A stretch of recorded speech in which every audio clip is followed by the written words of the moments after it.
When I was a junior in college, I was sexually assaulted. The story is very familiar. Girl goes out with friends. Girl drinks too much. Girl wakes up somewhere she doesn't remember going with a crushing weight on top of her. The predictability of this narrative is depressing, but also oddly heartening, because it means that over the last few years, campus assault has emerged, guns blazing, from the category of things we dare not speak of. This is the work of remarkable young women across the country who are flipping the script on campus assault, and one of the bravest of these women is known only by the pseudonym Emily Doe.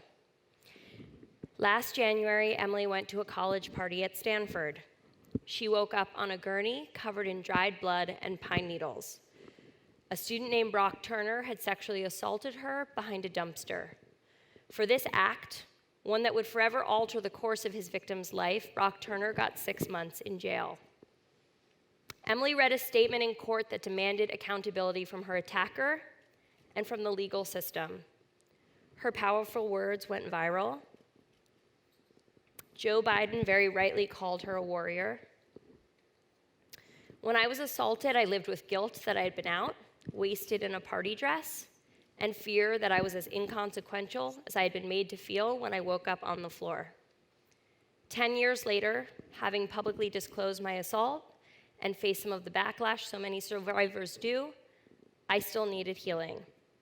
I'm going to go off script for a moment here to say that most of the attacks came from Breitbart News, where Steve Bannon, who's just been elected as counsel to the president-elect, spent much of his career working.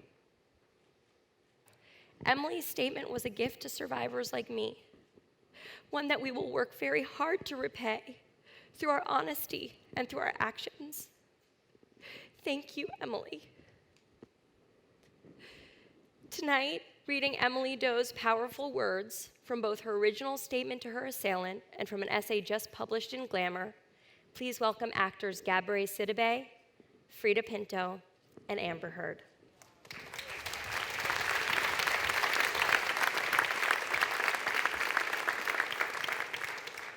You don't know me, but you've been inside me. And that's why we're here today. January 17th, 2015 was a quiet Saturday night at home. My dad made some dinner and I sat at the table with my younger sister who was visiting for the weekend. I planned to stay at home by myself while she went to a party with her friends. Then I decided I had nothing better to do, so why not? There's a dumb party 10 minutes from my house. I would go, dance like a fool, and embarrass my younger sister. The next thing I remember, I woke up on a gurney in a hallway. A deputy explained to me that I had been assaulted. For now, I should go back home and try my best to move forward with my life. Imagine stepping back out into the world knowing just this information. I was at work, scrolling through the news on my phone, and came across an article. I read and learned for the first time about how I was found unconscious. With my hair disheveled. Long necklace wrapped around my neck. Bra pulled out of my dress. Dress pulled off over my shoulders and pulled up above my waist. That I was butt naked, with my legs spread out. I had been penetrated by a foreign object by someone I did not recognize. In the next paragraph, I read something I will never forgive. I read that, according to him, I liked it. Sometimes I think, if I hadn't gone, then none of this would have ever happened. But then I realized it would have happened, just to somebody else. I was not only told that I was assaulted, I was told that because I couldn't remember, I technically could not prove it unwanted. And that distorted me, damaged me, almost broke me. Worst of all, I was warned. Because he now knows you don't remember, he is going to get to write the script. He can say whatever he wants and no one can contest it. But in the end, his unsupported statements and his attorney's twisted logic fooled no one. The truth won. The truth spoke for itself. You are guilty. You have been convicted of violating me intentionally, forcibly, sexually, with malicious intent. And all you can admit to is consuming alcohol.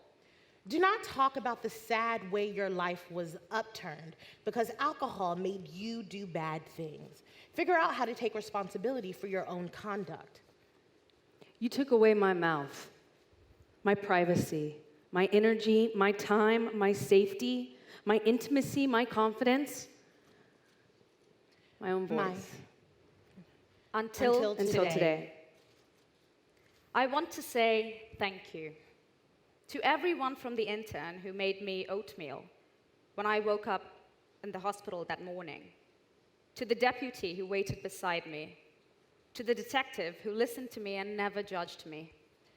To my incredible parents who teach me how to turn pain into strength. To my grandma who snuck chocolate into the courtroom to give to me. To my unconquerable sister, who is the other half of my heart.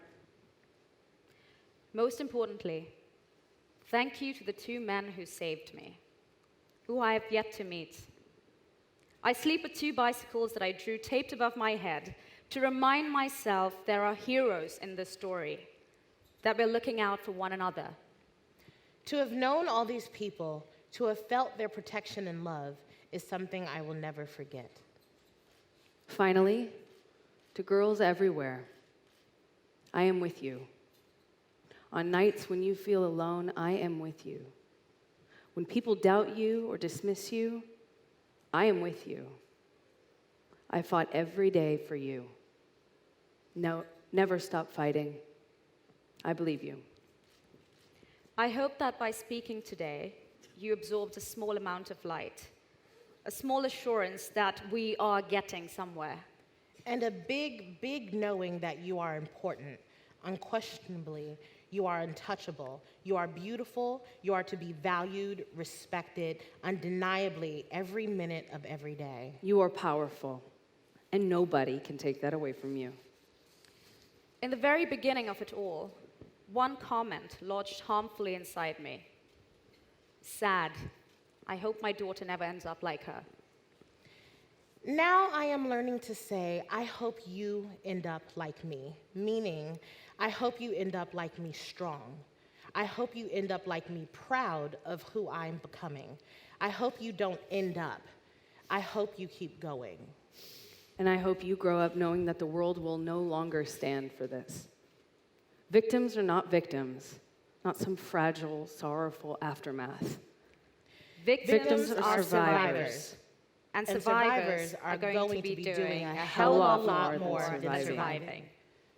To girls everywhere, I am with you.